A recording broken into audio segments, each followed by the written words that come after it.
The grain did not grow on this moon anymore. The fields had been paved over decades ago, turned into landing pads and fuel depots and flat gray nothing. But Dale Run still remembered the smell of it, that dry, golden smell, like warm bread before it was bread. And sometimes, when the ship was quiet and the stars were still, the memory came back on its own without being asked. He was not thinking about it tonight.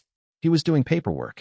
The steadward arm drifted through the Varan corridor on autopilot, a slow lane where nothing happened, and that was exactly why freight haulers used it. The cockpit lights were dimmed. The instrument panels blinked softly. Outside, space did what space always did. Nothing, in all directions, beautifully and completely. Voss sat at the navigator's station across from him, her arms folded, reviewing fuel calculations with the patient efficiency of a species that had never once in its evolutionary history wasted a movement or a thought. Arvathi were like that. Precise. Economical. Voss had been Dale's co-pilot for 6 years, and in that time Dale had seen him laugh exactly once. And even then it had looked more like a controlled experiment. Neither of them spoke. They didn't need to. The lump inside Dale's jacket shifted. It was a small lump, about the size of a large loaf of bread, though softer and warmer and considerably more alive. A claw appeared briefly at his collar, pale gold and slightly curved, then tucked itself back in.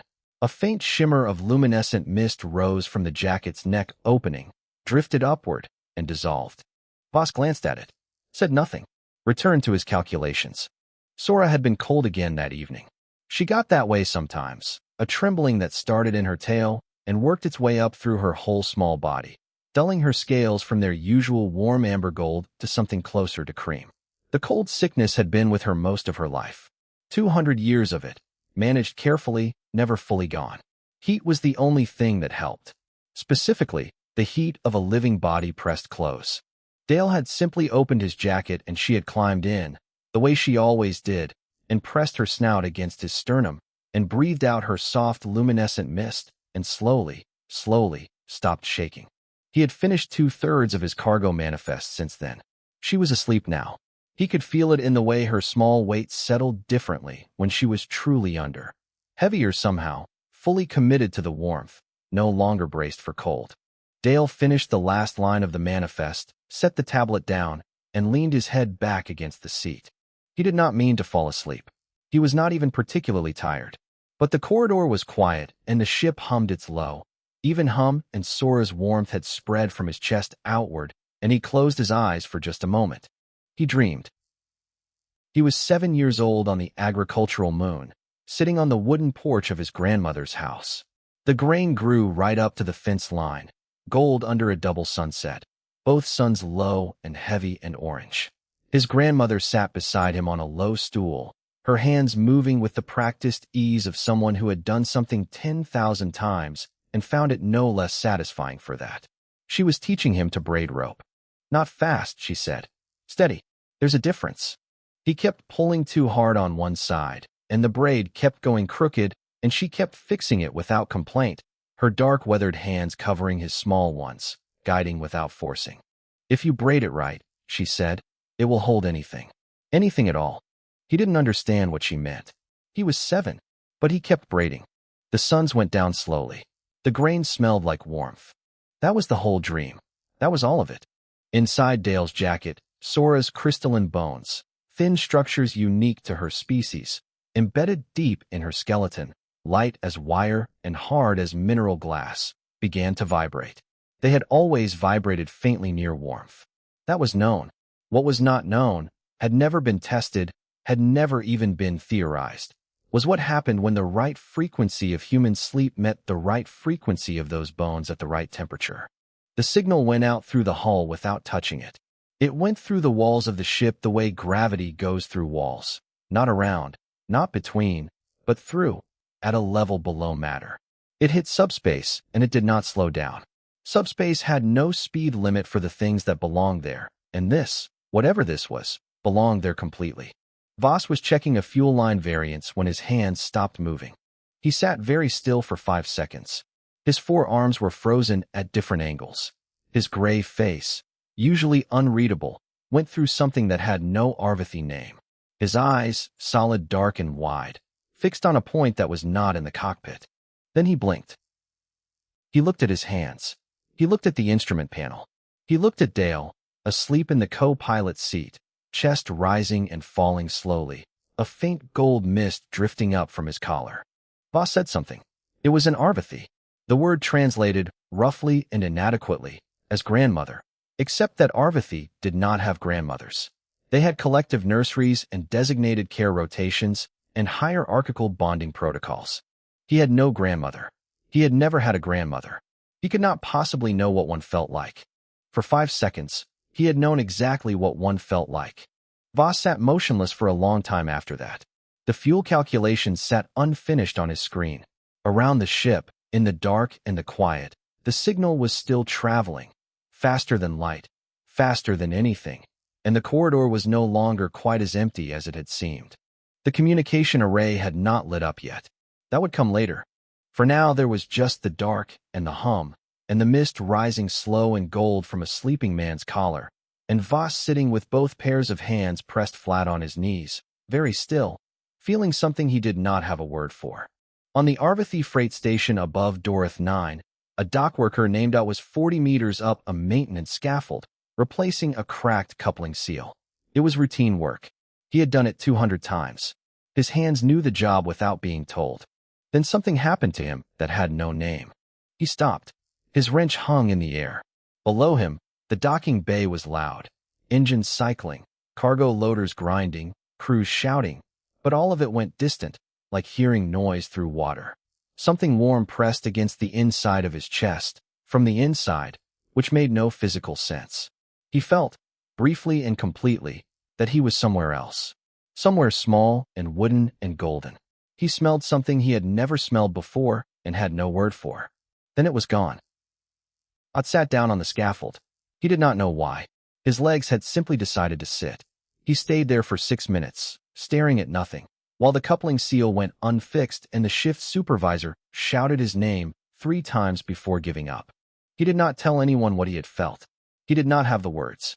And even if he had, he would not have known where to start. 32 light years away, the Vorith Collective was in the middle of a standard resource allocation cycle. 40 billion minds processing 40 billion tasks in the smooth, interlocked rhythm that had defined their civilization for 10,000 years. They did not have individuals, exactly. They had nodes. Points of awareness in a larger awareness, like fingers on a hand. No single node was alone. No single node had ever been alone. Then the dream arrived. It arrived everywhere at once, which was how signals reached the Vorith. All nodes simultaneously, no delay.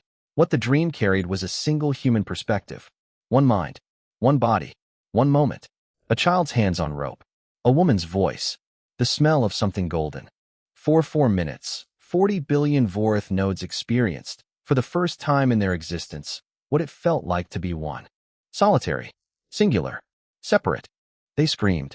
Not in sound, in signal. The Vorith homeworld's collective output spiked to levels that crashed 17 of their own communication relays.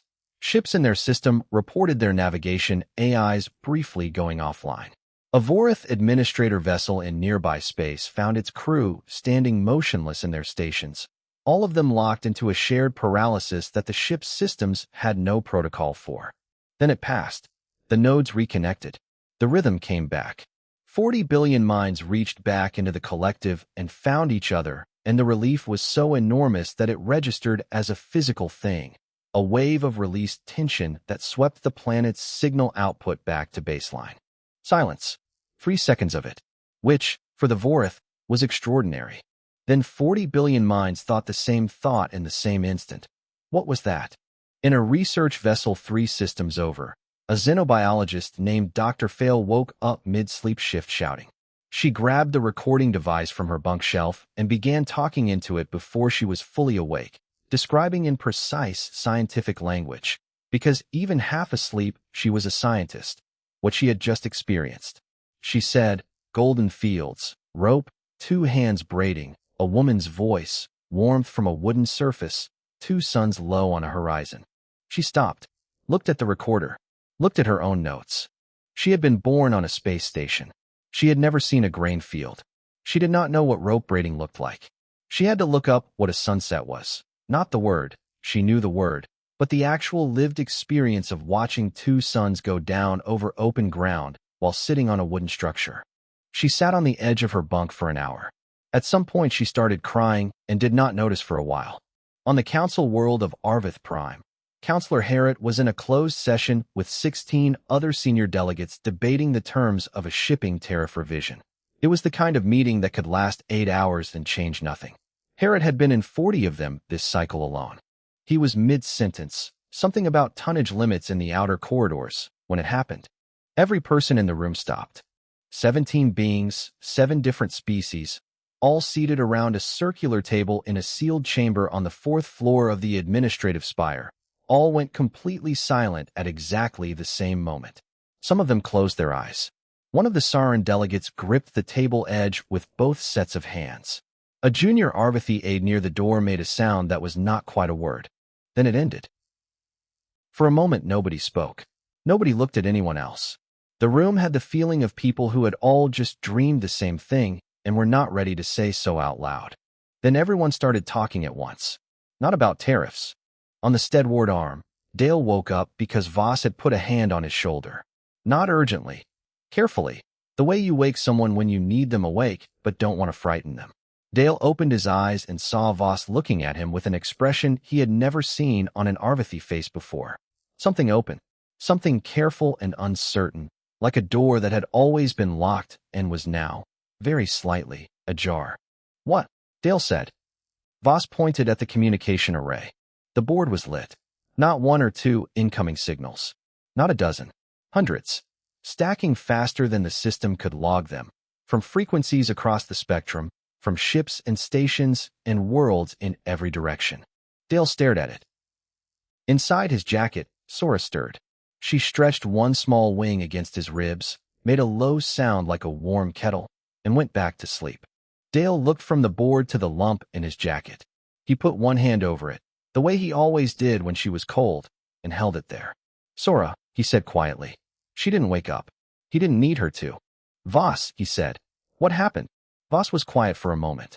Then he said, in a voice that was carefully steady, I want to ask you something, and I need you to answer it honestly.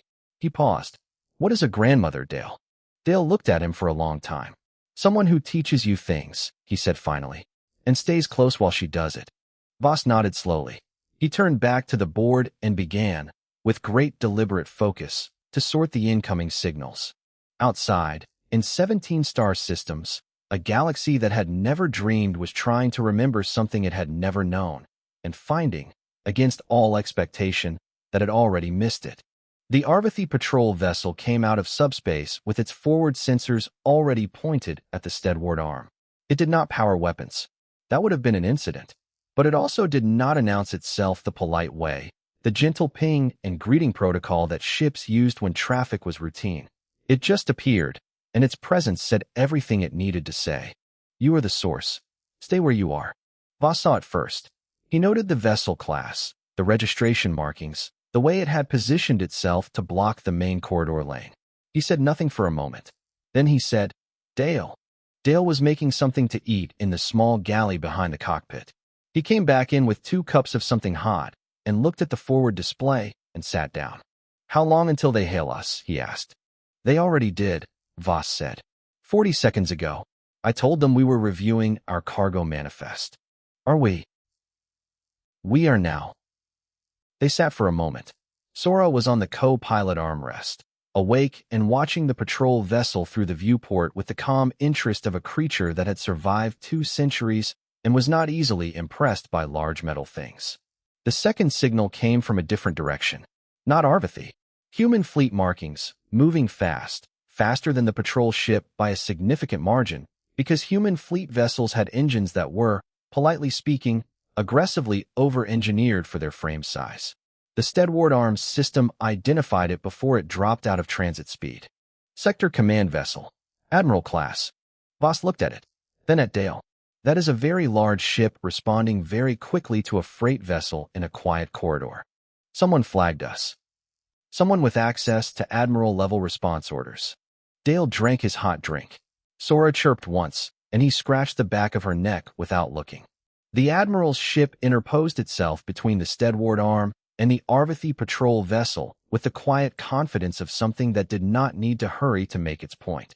A hail came through, proper this time, formal header, encryption tags, sector command seal. Dale answered it. The face on the screen was a woman somewhere in her 50s, with short gray hair and the kind of posture that came from decades of standing on bridges. Her uniform was precise.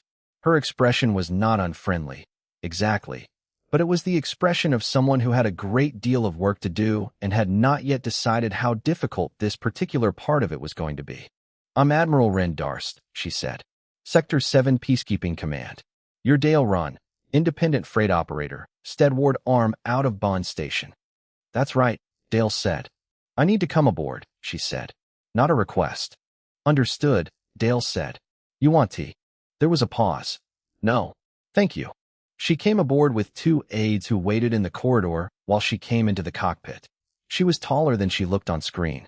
She looked at Voss first, gave him a professional nod, then looked at Sora on the armrest. Sora looked back.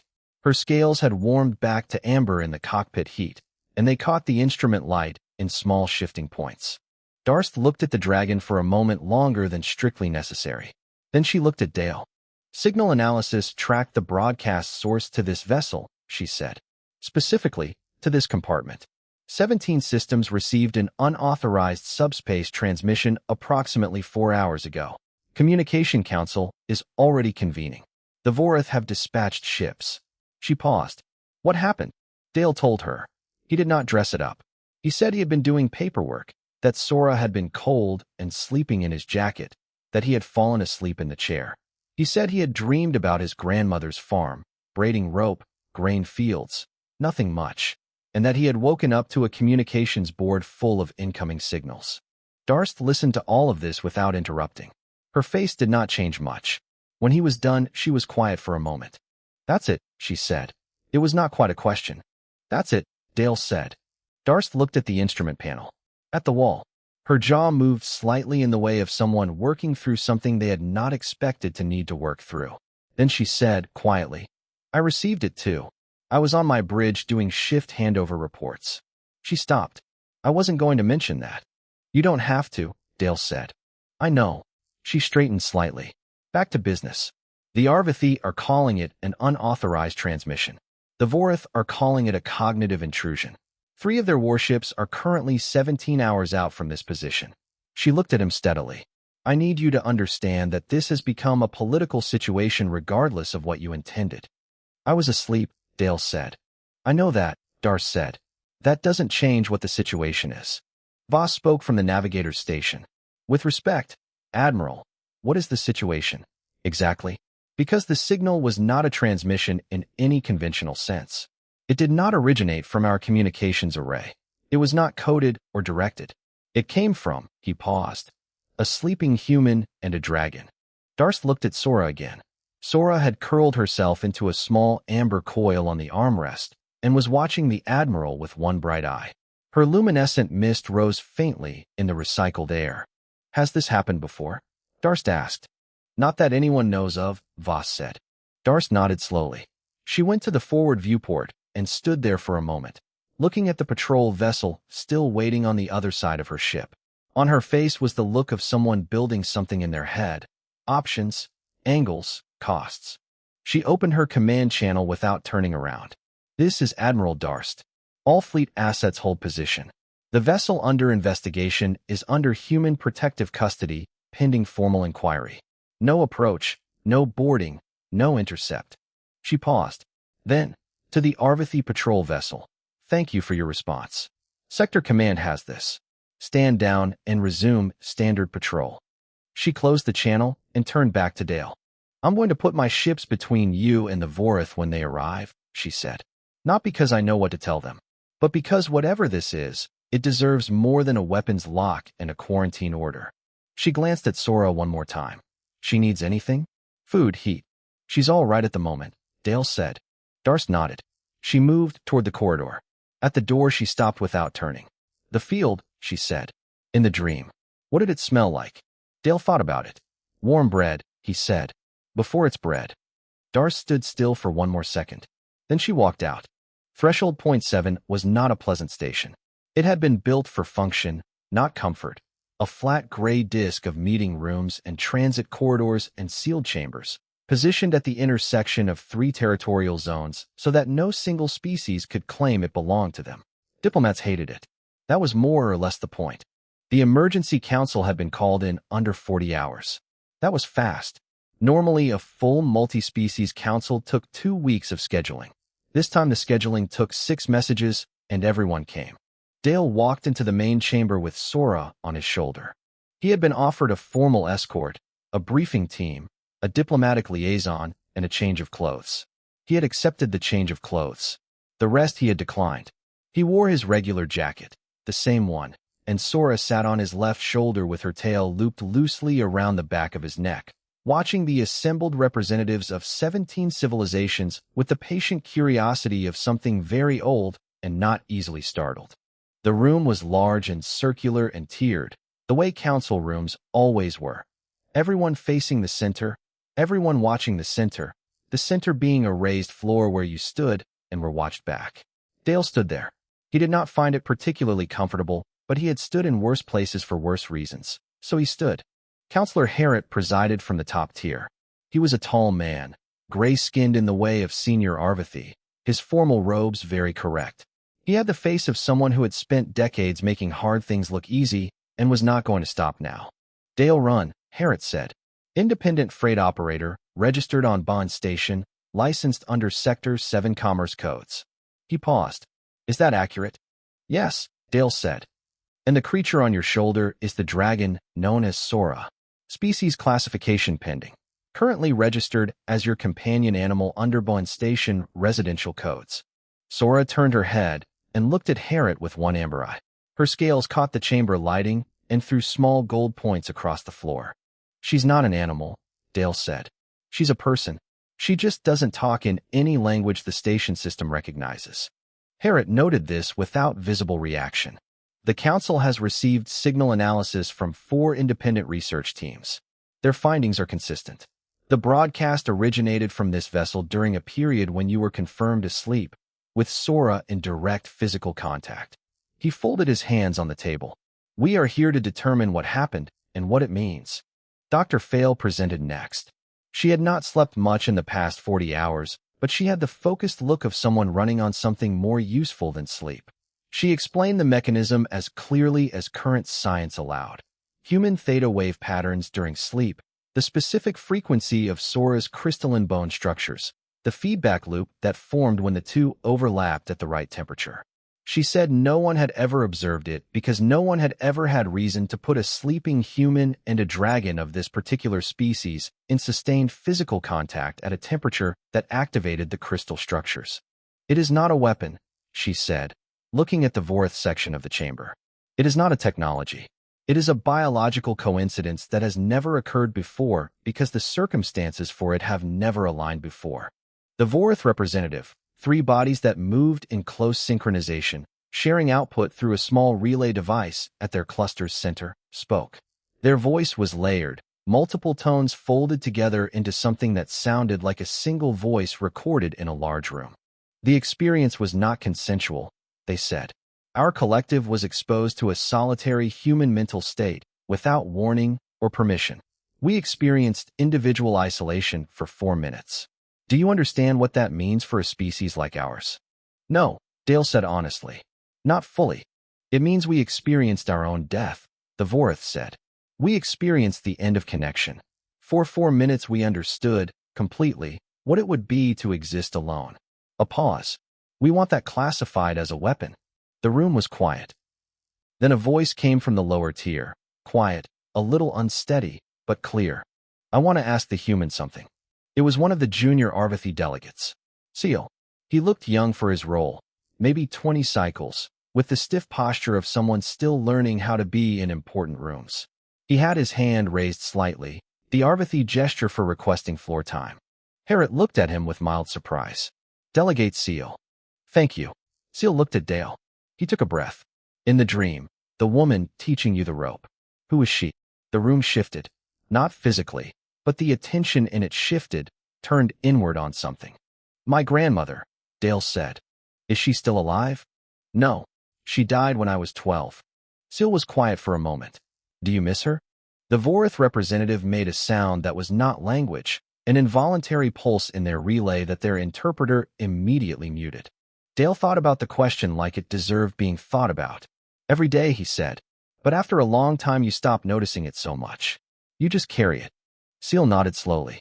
He sat back down. He did not say anything else. He did not need to. Herrick called for recess. In the corridor outside the chamber, Admiral Darst found the Vorith representative waiting near the transit junction. She stopped. They stopped. For a moment, neither side moved. We do not understand your species, the Vorith said. Most people don't, Darst said. You carry things that no longer exist. You build emotional structures around absences. Their relay hummed. We find this inefficient. Yeah, Darst said. We know. The dream, the Vorith said slowly. It was not painful in the way a weapon is painful. It was painful in a different way. They paused for a long time.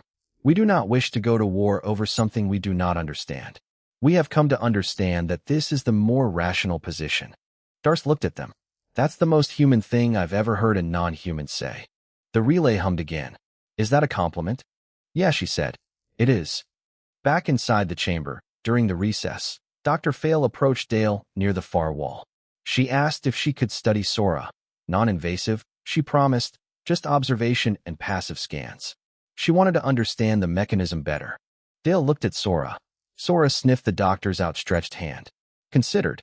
Chirped once. The short, soft chirp she used when something was acceptable. All right, Dale said. Dr. Fail looked like she might actually cry, which she managed not to do, mostly. When the session resumed, the vote on classification took 11 minutes. The weapon designation failed. The quarantine resolution failed. What passed, slowly, with abstentions and amendments and the grinding friction of too many minds in the same room, was a research charter. Voluntary. Consensual. No compulsion, no ownership claims, no militarization clause. Harriet read the final language in his flat, formal voice, and Dale listened, and Sora sat on his shoulder and watched the stars through the chamber's high viewport, and the charter passed. Unanimously. Which had never happened before. Not once, in the Council's recorded history. Voss, watching from the observation gallery, leaned toward Darst and said, 17 species almost declared war over a man asleep in a chair. Almost, Darst said. What stopped them? Darst watched Dale below, standing in the center of the chamber with a small dragon on his shoulder, waiting patiently while aides came to collect signatures. He looked like a man waiting for a cargo form to be processed. He looked like someone who had no idea he was the center of anything. He didn't think he was doing something important, Darst said. He was just keeping her warm. Sora sat on the examination table and tolerated it with the regal patience of something that had spent 200 years being poked at by medical professionals and had long ago decided that tolerance was more efficient than resistance. Dale sat in a chair beside the table and watched. Dr. Fail moved slowly, narrating as she worked. Not for Dale, exactly, but for herself, the way scientists talk through their own hands. She noted the scale composition, the wing membrane thickness, the claw structure. Then she got to the bones. There, she said, very quietly. The scanner showed the crystalline structures, thin, branching, threaded through Sora's skeleton the way frost grows on glass. They were vibrating. Not fast, not dramatically, just a low, constant hum, like a held note from a distant instrument. They respond to heat, Fail said. Her body temperature is the regulating factor. Cold slows the vibration almost to nothing. Warm, the right kind of warm, and they sing. She paused. And the resonance frequency when they sing matches exactly the theta wave range of human deep sleep. Not human waking. Not human surface sleep. The deep state. The dreaming state. Dale looked at Sora. Sora looked at him. Her scales were fully gold in the warm room. Why only humans? He asked. We don't know yet. Other species' sleep signals pass through her without interaction. Something about the specific frequency of human dream state theta waves is the key. Fail hesitated. Or something about humans is the key and the frequency is just how we're measuring it. She kept working. For 2 hours the room was quiet and careful and professional. Fail filled 3 recording drives and drank 4 cups of something hot without appearing to notice she was doing either. Then the climate system failed. It was not dramatic. There was no alarm, no warning light, no sudden dramatic drop. The station's climate management simply routed power away from the research bay, a standard conservation protocol that should not have activated with the room occupied, but did because someone on the maintenance schedule had missed a flag. The temperature began to fall, degree by degree, the way cold comes into a room that has stopped being kept warm. Phil did not notice immediately. She was deep in her data. Sora noticed. It started in her tail, a trembling, fine and fast, like a plucked string. Her scales dimmed, amber to pale gold to cream. She pulled her wings in tight against her body, which she only did when she was very cold. She made no sound. She never made sound when the cold came. She just got smaller and quieter and paler until someone noticed. Dale noticed. He was out of the chair before he thought about it. He checked the room temperature on the wall panel, 11 degrees below standard and dropping. And then he crossed to the table and picked Sora up. She was lighter than usual, which was what happened when she was ill. She seemed to lose something that wasn't weight, but felt like weight. He held her against his chest and zipped the jacket over her and put both hands on the outside of the jacket the way he had done 100 times, keeping the pressure steady and warm. Fail looked up from her instruments. "Oh, I'm sorry, I didn't notice." "It's all right," Dale said. He sat back down. Sora was shaking against his sternum, slow shakes now instead of fast ones, which meant she was getting calmer, but not yet warm enough. He started talking to her. He did not think about what he said. He just talked. He told her about the grain fields. He told her about the porch and the rope.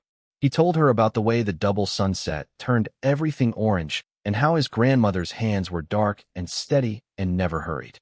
He told her about the smell, warm bread before it was bread, and about the way the fence posts had been worn smooth at the top from where his grandmother always rested her hand. He had told her these stories before. He was aware of that. It didn't matter. Phil had put her instruments down. She stood very still near the far end of the room and listened and did not say anything. Sora's shaking slowed. Her scales began to warm. The trembling moved from fast to slow to almost nothing, and then her weight settled differently against his chest, heavier, relaxed, fully committed to the warmth. She slept. Dale, talking her to sleep, talking himself back to a wooden porch under 2 suns, followed her without meaning to. He was asleep in the chair within minutes. Fail realized what was happening at the same time her instruments did. Every monitor in the room spiked simultaneously. The crystalline bone readings went from low hum to full resonance. The thermal map of Sora's body showed a frequency cascade starting in her sternum and radiating outward through the crystal structures. The frequency matched. Theta waves from a dreaming human, resonating through a sleeping dragon's bones at the exact temperature that activated them. Fail grabbed her recorder. She had the presence of mind to start a broadcast intercept trace before anything else. Then she pressed herself against the wall and watched and listened and tried very hard not to make any sound that might disturb what was happening. This time the signal carried 2 dreams. Dale dreamed the grain fields again, the porch, the rope, the golden smell, his grandmother's voice. But something else was in the signal now, layered under and around it.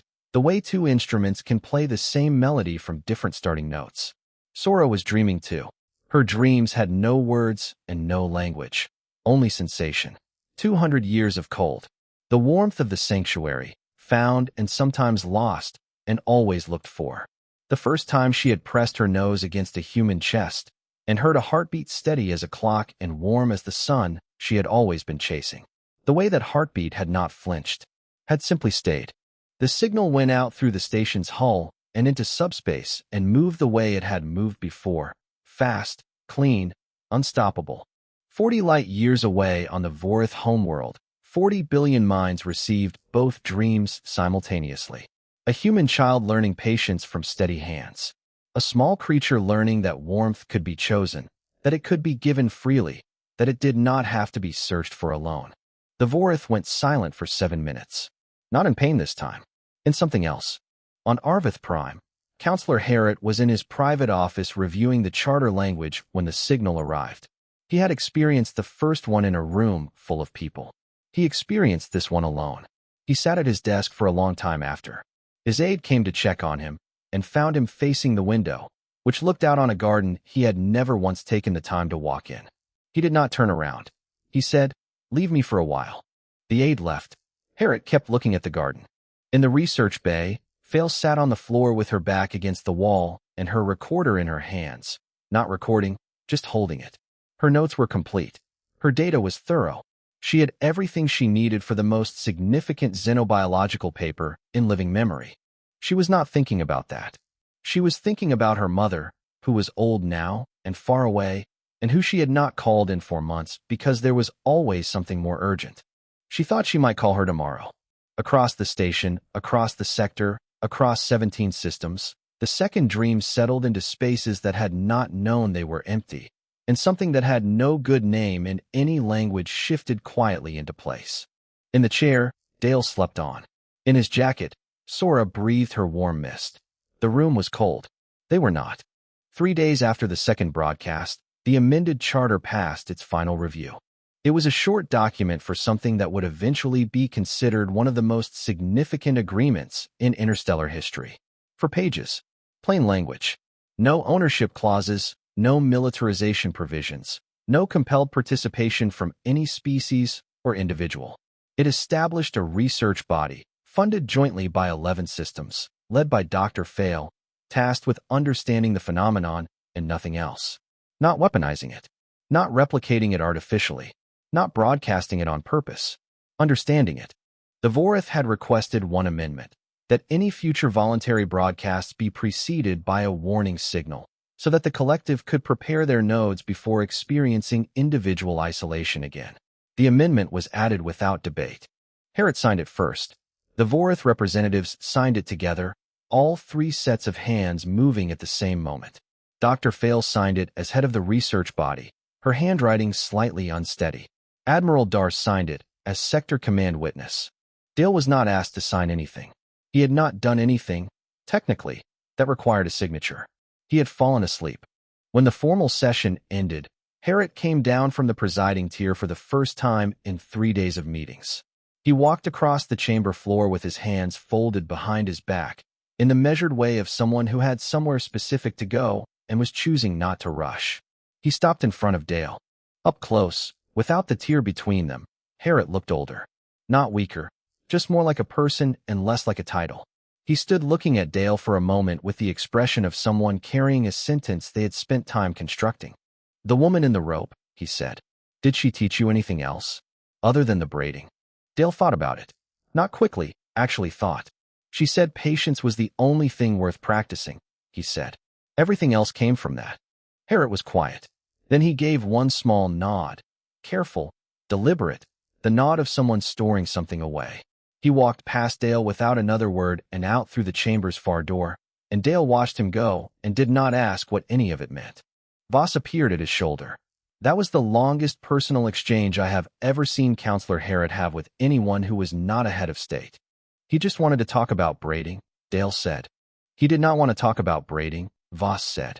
Dale didn't argue. Dr. Fail found him near the transit corridor. She had a data drive in her hand, the kind used for archival storage. She held it out. "Copies of all the research so far," she said. "I wanted you to have them. Both of you." She glanced at Sora, who was on his shoulder looking at the drive with mild interest. "You don't have to," Dale started. "I know," Fail said. "I want to." She paused. "I called my mother this morning." Dale waited. "We talked for 2 hours," she said. "We haven't done that in years." She stopped. "I just wanted to mention it." She walked away before he had to figure out what to say. The Steadward arm departed threshold point 74 hours later. Darst's fleet was still positioned in the approach corridor, a force of considerable size doing the very specific and unglamorous work of simply being present so that no one else tried anything. As the freighter moved through the lanes, 2 of Darst's smaller vessels flanked it in loose escort, not a military statement, just company through the first stretch. Darst watched it go from her bridge. She did not wave. That would have been strange. But she watched until it cleared the outer marker and the subspace entry flash took it from visual range. Her first officer came to stand beside her. "Do you want to add anything to the incident report summary, Admiral?" Darst thought about it. "Add a note," she said. For the historical record, the source of both broadcasts was a man who was asleep. He was keeping a small dragon warm. He was not doing anything else. That's the full account. Her first officer wrote it down without comment. Darst appreciated that about him. On the steadward arm, moving through the quiet dark of the Varen corridor, Voss was in the pilot seat. Dale was in the co-pilot seat. Sora was in the jacket. They were not talking much. They rarely talked much. The ship hummed its low, even hum, and the stars moved past the viewport at the slow drift of a lane with no traffic. After a long while, Voss said, "You realize that you are now technically the most discussed human alive." "I was asleep," Dale said. "I know. I'm saying the galaxy is discussing you." "What are they saying?" Voss considered this carefully. "They are saying that they did not know humans carried things like that. That they did not know anyone carried things like that." "Everyone carries things," Dale said. "Not everyone broadcasts them." Dale looked at the viewport, at the stars going by, at the faint gold reflection of Sora's scales in the glass, visible at the edge of his collar. "Is that a problem?" "No," Voss said. After a moment he added, "I think it may be the opposite of a problem. I am still determining the correct word for what it is." Dale nodded. He put one hand over the outside of his jacket where Sora rested, and she shifted under his palm and breathed out her warm mist and did not wake up. He thought about his grandmother for a moment. Not with sadness. Exactly. More the way you think about someone who taught you something that turned out to matter more than you knew when you learned it. He thought about the rope. About the fence posts worn smooth. About the way the two suns went down slowly over the golden field, and the whole world smelled like something good. He had never thought of it as carrying anything. It was just there. It had always been there. It went where he went. The steadward arm moved through the dark at its unhurried pace, weighted down with its cargo of machine parts and medical supplies, and one man's ordinary memory of an ordinary afternoon on a moon that no longer had grain fields on it. A memory so small and so common and so completely human that it had crossed 17 star systems without a ship, without a signal, without anything at all except a sleeping body and a warm small dragon pressed against his chest. In the morning, they would reach Bond Station. There would be cargo to offload, manifests to file, fuel costs to argue with the dock office. The work would be the same as it always was. Nothing about the work would have changed. Voss looked at the navigation display, looked at Dale, said nothing. Dale closed his eyes. Sora breathed. The stars moved on.